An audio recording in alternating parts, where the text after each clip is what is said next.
This is the 2023 Orbea Wild, and what an incredible looking bike and some pretty amazing headline figures. It weighs from 20.8 kilos, which is outstanding for a full power, full fat electric mountain bike with a Bosch Generation 4 motor system. The new Orbea Wild has been completely redesigned for 2023. It's both lighter and stiffer than the previous version. The frame alone is 900 grams lighter, and Orbea say the front triangle is 51% stiffer. It's using Bosch's latest generation smart system and the brand new integrated system controller and the much neater Bluetooth remote control. It's full 29er and built to rip. This top-end limited model has a 170mm Fox factory 38.4 and 160mm of rear-wheel travel.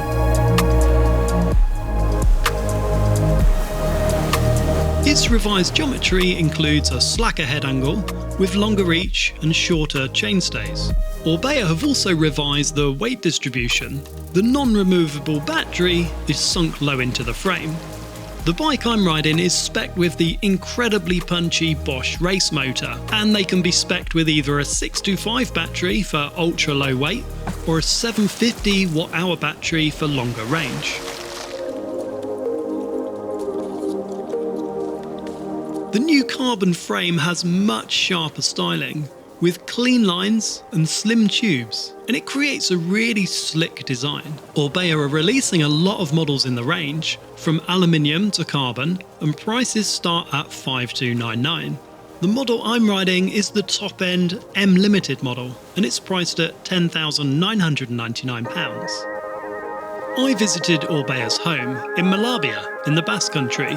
Here I learned more about the design, including the decisions on the frame, the geometry, and that integrated non-removable battery.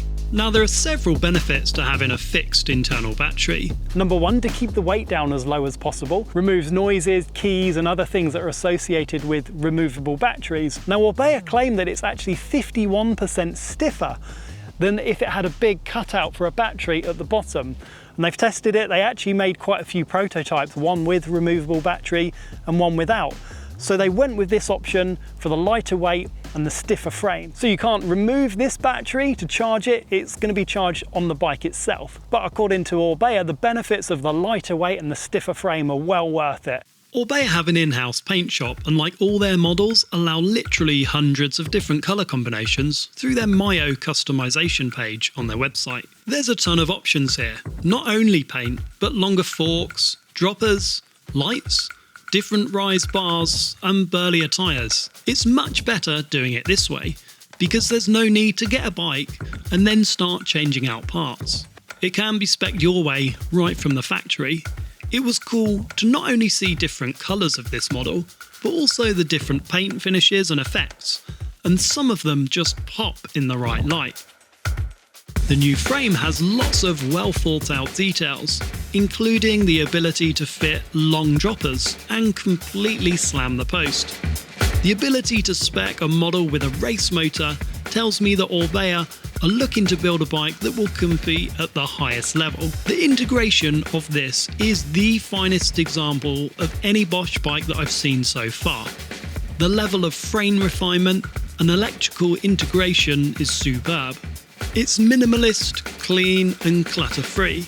It really is a pleasing bike to see. This is so neat. Everything about this looks slick, well integrated and well designed, and I've been moaning about the Bosch remote for years. The big bulky Starship Enterprise remote is no longer on this bike. Everything about this looks just much better.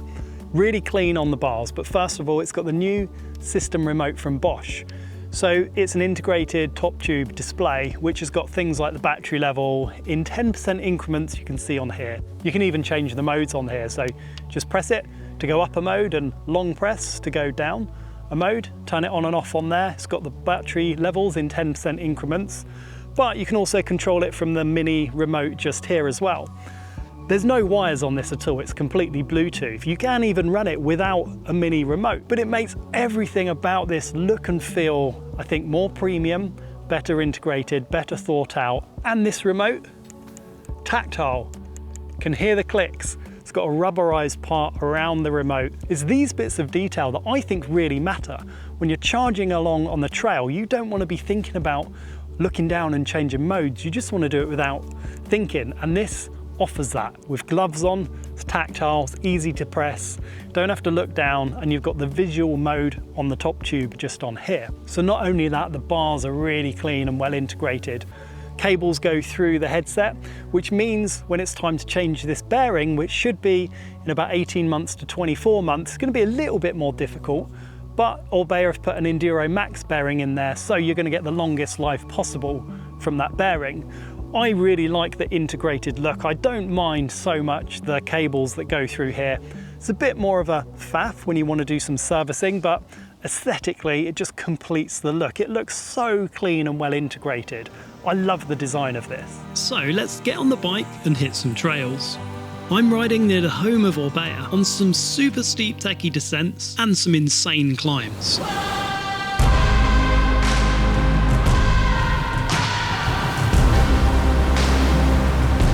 With the bike put into race mode and paired with some sticky rubber, it can climb gradients that just should not be possible. It has instant takeoff, and the very active suspension platform provide a ton of grip. Although Orbea have reduced the chainstay across all the sizes, I would actually like to see a slightly longer chainstay on the XL model at least, to provide better climbing balance. That being said, I still had enough balance and confidence to push my skill levels to the limit, and I really enjoyed looking for steep and technical inclines to conquer. I was really amazed at how effective the bike climbs with its Bosch Race Motor. It has such incredible speed from a standstill. The bike propels forward on even the lightest touch to the pedals. I did find that I preferred to do the majority of climbing out of the saddle to keep balanced and grip on both wheels. The bike achieves its lowest possible weight by speccing a 625 Wh battery. Now, I tried the bike setups in both configurations, but personally, the benefits of longer rides that the 750 Wh provide mean that this would be my preferred choice.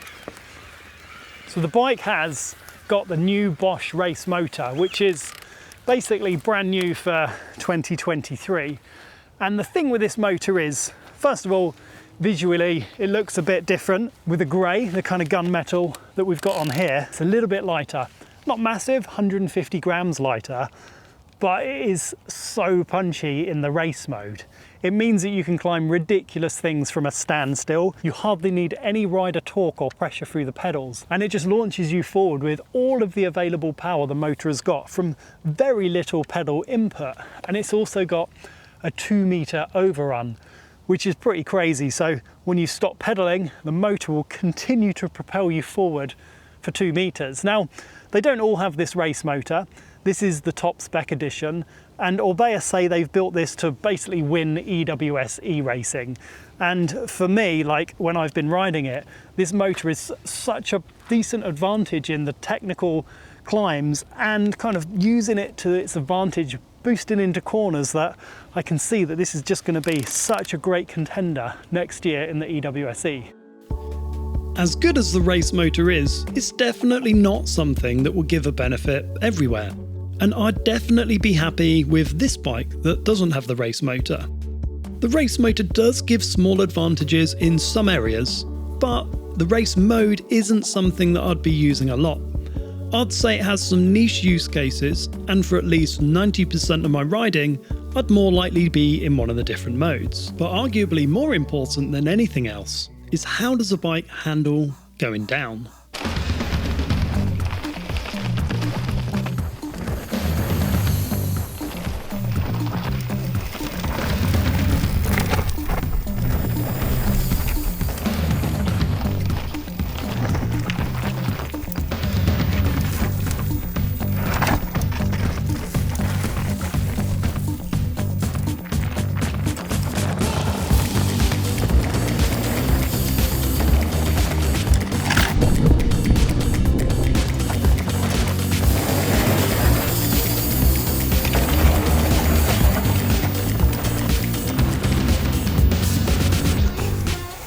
The bike, with its low weight, enduro-based geometry and big travel, absolutely smashed down the trails. It's lively, playful and energetic.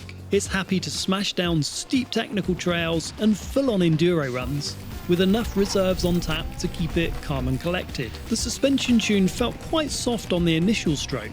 Some more experimentation is needed to firm it up for me, and I often used all the available travel, but this didn't bother me so much. The bike manoeuvres around lightning quick, is very nimble, and it rips, shroups and hops. So that reduced weight does affect the handling quite considerably.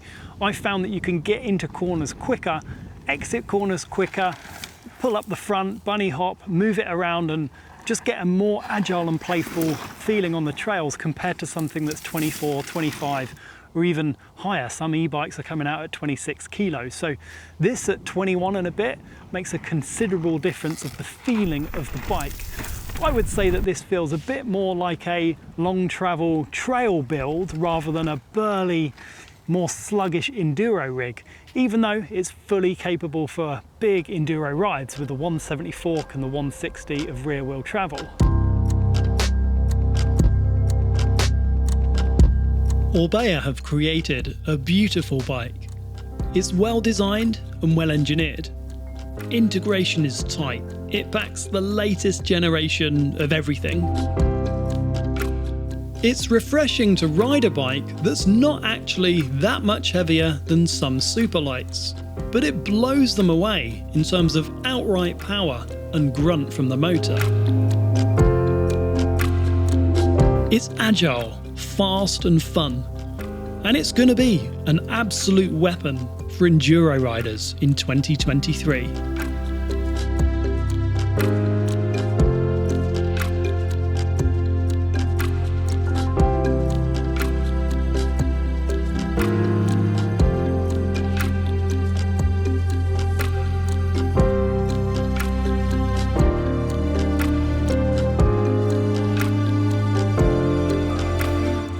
So Orbea are absolutely banging out some amazing bikes over the last few years. If you look at the rise and the quality of that and the popularity of that and the old Wild FS, the predecessor to this bike, some fantastic electric mountain bikes, but this has taken it to the next level. I think this is going to be the enduro bike to kind of benchmark against in terms of the weight and the agility and the handling, because it absolutely rips. So a couple of things maybe could be improved. Steeper seat angle, I'm all about a steep seat angle. This is steep, but I think there's a couple of degrees in there at least that it could go to in the future. A longer chainstay for really tall guys. And I wish there was one more size, an XXL in the range, because if you're super tall, this might feel a little bit compact. But on the whole, this is a ripper, an absolute ripper of an electric mountain bike. It is light, it's nimble, it's fast, it's agile. It's got an integrated battery. You're not messing around with keys and things rattling. It is just a very, very well designed electric mountain bike and an absolute ripper. And I'm sure it's going to be a fantastic performer in 2023. I'm actually looking forward to see how they do in the EWS-E with the race motors, but there's loads in the range. They've released loads of aluminium models and carbon models as well, and it starts from around £5,500. Hope you liked the video. Let me know with a thumbs up. I love creating these, and any questions, pop them down below, and I'll catch you soon.